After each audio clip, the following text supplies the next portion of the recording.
كلا إن كتاب الأبرار لفي عليين وما أدراك ما عليون كتاب مرقوم يشهده المقربون. اعوذ باللہ من الشیطان الرجیم. بسم اللہ الرحمن الرحیم. اللہ تبارک و تعالیٰ کے نام سے شروع جو بڑا مہربان اور نہایت رحم کرنے والا ہے. جہنم اللہ تبارک و تعالیٰ کا بنایا ہوا وہ مقام ہے جو کافروں اور مشرکوں کے لیے تیار کیا گیا ہے. لیکن اس کے باوجود کچھ مسلمان اور ایمان والے ایسے بھی ہوں گے جو مومن ہونے کے باوجود جہنم میں ڈالے جائیں گے. یار دوستو، ویسے تو جہنم میں بہت سارے مسلمانوں کو ان کے گناہوں کی وجہ سے داخل کیا جائے گا اور ان کو جہنم میں ان کے گناہوں کے حساب کے مطابق عذاب دیا جائے گا. لیکن آج کی اس ویڈیو میں ہم آپ کو جہنم میں رہنے والے سب سے آخری مسلمان کے بارے میں بتائیں گے کہ جہنم میں رہنے والا سب سے آخری مسلمان کس حال میں جہنم میں رہے گا اور اس کو کس طرح عذاب دیا جائے گا اور یہ کتنے ہزار سال تک جہنم کی خوفناک وادیوں میں پڑا رہے گا اور یہ آخری مومن جہنم میں کس طرح تڑپ تڑپ کر اپنے رب کو آوازیں دے گا اور اپنے پروردگار کو پکارے گا اور پھر آخر کار اللہ تبارک و تعالیٰ اس مومن کے ساتھ کیا معاملہ فرمائے گا. پیار دوستو، اس ایمان افروز واقعے کو سننے کے لیے آپ سے ہماری یہ گزارش ہے کہ اس ویڈیو کو اینڈ تک ضرور ملاحظہ فرمائیں. یقیناً یہ ویڈیو آپ کے ایمان کی مضبوطی کا سبب بنے گی. پیار دوستو، جنت میں داخل ہونے کی سب سے پہلی شرط ایمان ہے. جو کوئی بھی ایمان کی حالت میں اس دنیا سے جائے گا تو اللہ تبارک و تعالیٰ اس کو ضرور جنت میں داخل فرمائے گا. جیسا کہ حدیث پاک میں آتا ہے کہ حضور اکرم صلی اللہ تعالی علیہ وآلہ وسلم نے ارشاد فرمایا کہ جس مسلمان کے دل میں رائی کے دانے کے برابر بھی ایمان ہوا تو وہ ضرور جنت میں داخل ہوگا. پیار دوستو، قیامت کے دن کچھ لوگ ایسے ہوں گے جن کو اللہ تبارک و تعالیٰ بغیر حساب و کتاب کے جنت میں داخل فرمائے گا اور کچھ مومن ایسے ہوں گے جو اس دنیا سے تو ایمان کی حالت میں گئے ہوں گے لیکن ان کے گناہ اتنے زیادہ ہوں گے جس کے سبب ان کو سیدھا جنت میں داخل نہیں کیا جائے گا بلکہ پہلے ان کو جہنم میں داخل کیا جائے گا اور وہاں پر ان کو ان کے گناہوں کے مطابق سزا دی جائے گی اور پھر اس کے بعد ان کو جہنم سے نکال کر جنت میں داخل کر دیا جائے گا. یار دوستو، یہاں پر سوال یہ پیدا ہوتا ہے کہ جب جنت میں جانے کے لیے ایمان ہی شرط ہے تو پھر ایمان والوں کو جہنم میں ڈال کر اس کے بعد ہی جنت میں کیوں داخل کیا جائے گا؟ سیدھا جنت میں داخل کیوں نہیں کیا جائے گا؟ اس اعتراض کے جواب میں علماء کرام بیان فرماتے ہیں کہ جنت اللہ تبارک و تعالیٰ کا بنایا ہوا وہ پاکیزہ مقام ہے جو اللہ تبارک و تعالیٰ نے پاکیزہ اور نیک لوگوں کے لیے تیار کیا ہے. لہٰذا جو لوگ مومن تو ہوں گے لیکن گناہ گار ہوں گے اور گناہوں کے سبب وہ ناپاک ہوں گے، لہٰذا اللہ تبارک و تعالیٰ پہلے ان کو جہنم میں داخل فرمائے گا اور ان کو ان کے گناہوں کی سزا دے گا اور اس طرح اللہ تبارک و تعالیٰ ان کو پاکیزہ کرے گا اور ان کو پاکیزہ کرنے کے بعد اللہ تبارک و تعالیٰ جہنم سے نکال کر ان تمام لوگوں کو جنت میں داخل کر دے گا. لہذا جو لوگ اس دنیا ہی سے پاکیزگی کی حالت میں جائیں گے تو اللہ تبارک و تعالیٰ ان کو سیدھا جنت میں داخل فرمائے گا اور جو لوگ دنیا کے اندر اللہ تبارک و تعالیٰ کی نافرمانیاں کرتے رہے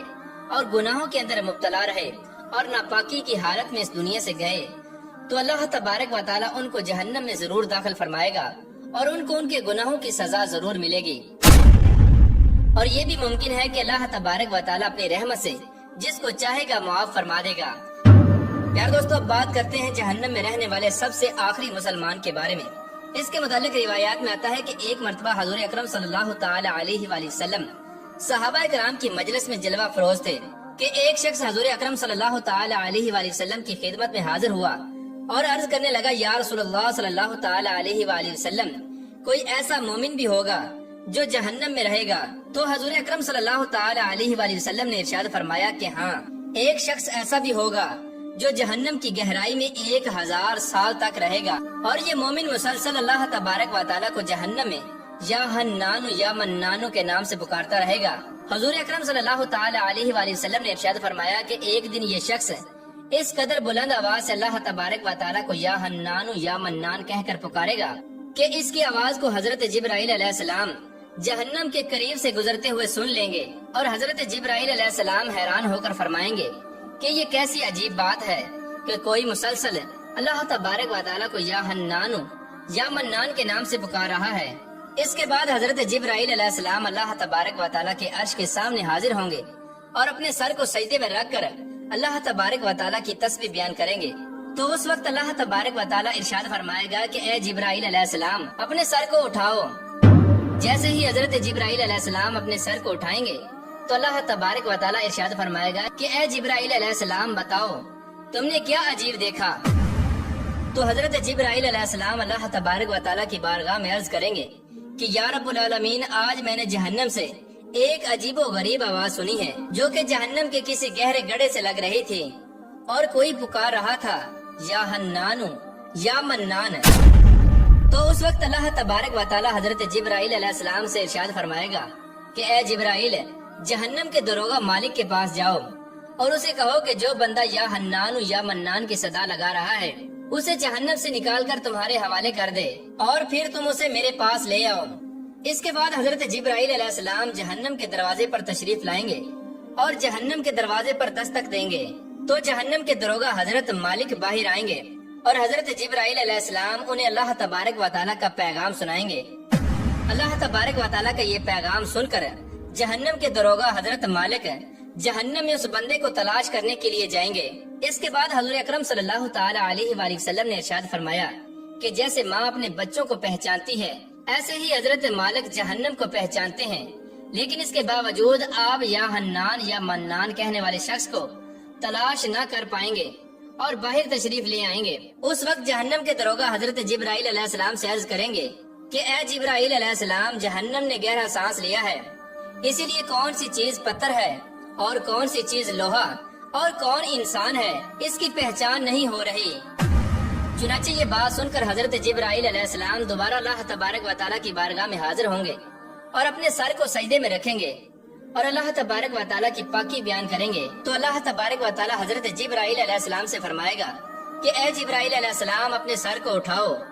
تم یا حنان یا منان کہنے والے شخص کو کیوں نہیں لائے؟ تو حضرت جبرائیل علیہ السلام اللہ تبارک و تعالیٰ کے حضور عرض کریں گے کہ یا رب العالمین، دروغہ جہنم حضرت مالک نے بھی معذرت کر لی ہے۔ وہ کہتے ہیں کہ جہنم نے ایک گہرا سانس لیا ہے جس کی وجہ سے پتھر، لوہے اور انسان کے درمیان کوئی فرق نہیں بچا، یہ سب جل کر کوئلہ بن چکے ہیں اور کسی چیز کی پہچان نہیں ہو رہی۔ تو اللہ تبارک و تعالیٰ ارشاد فرمائے گا کہ اے جبرائیل علیہ السلام، جہنم کے دروغہ مالک سے جا کر کہو کہ میرا بندہ جہنم کے فلاں گڑھے میں فلاں کونے میں اس حالت میں پڑا ہے۔ چنانچہ حضرت جبرائیل علیہ السلام اللہ تبارک و تعالیٰ کے حکم کے مطابق جہنم کے دروازے پر دوبارہ جائیں گے اور حضرت مالک کو یا حنان یا منان پکارنے والے شخص کا پتہ بتائیں گے۔ چنانچہ حضرت مالک جہنم کے اندر دوبارہ جائیں گے اور اس مقام پر جا کر دیکھیں گے کہ ایک شخص کہ جس کے پاؤں اس کی پیشانی کے ساتھ بندھے ہوئے ہیں اور اس کے ہاتھ گردن کے ساتھ بندھے ہوئے ہیں اور جہنم کے سانپ اور بچھو اس کے ساتھ لپٹے ہوئے ہیں۔ چنانچہ حضرت مالک اس شخص کی زنجیروں کو توڑ دیں گے اور اس آدمی کو جہنم سے نکال کر حضرت جبرائیل علیہ السلام کے حوالے کر دیں گے۔ حضرت جبرائیل علیہ السلام اس شخص کو لے کر اللہ تبارک و تعالیٰ کے حضور حاضر ہوں گے اور اپنے سر کو سجدے میں رکھیں گے۔ اس وقت اللہ تبارک و تعالیٰ حضرت جبرائیل علیہ السلام سے فرمائے گا کہ اے جبرائیل علیہ السلام، اپنے سر کو اٹھاؤ۔ تو حضرت جبرائیل علیہ السلام اپنے سر کو اٹھائیں گے۔ اس کے بعد اللہ تبارک و تعالیٰ اس آدمی سے مخاطب ہو کر فرمائے گا کہ اے میرے بندے، کیا میں نے تجھے بہترین تخلیق نہیں کیا اور میں نے تیری طرف رسول نہیں بھیجے تھے؟ کیا میرے رسولوں نے تمہیں میری کتاب نہیں سنائی تھی؟ اور کیا میرے رسولوں نے تجھے نیکی کا حکم نہیں دیا تھا اور تجھے برائی سے منع نہیں کیا تھا؟ وہ بندہ اللہ تبارک و تعالیٰ کی بارگاہ میں اپنی ساری باتوں کا اقرار کرے گا اور اپنے تمام گناہوں کا اقرار کرے گا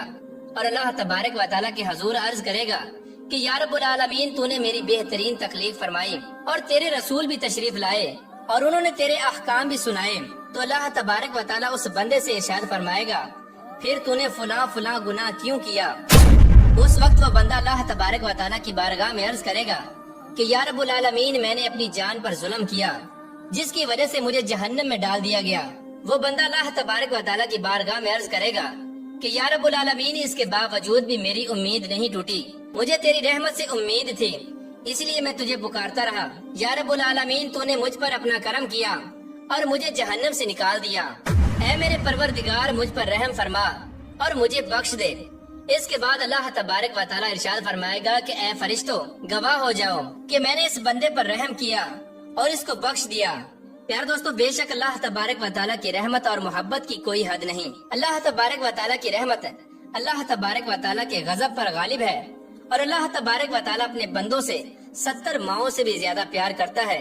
آج ہمارے پاس وقت ہے،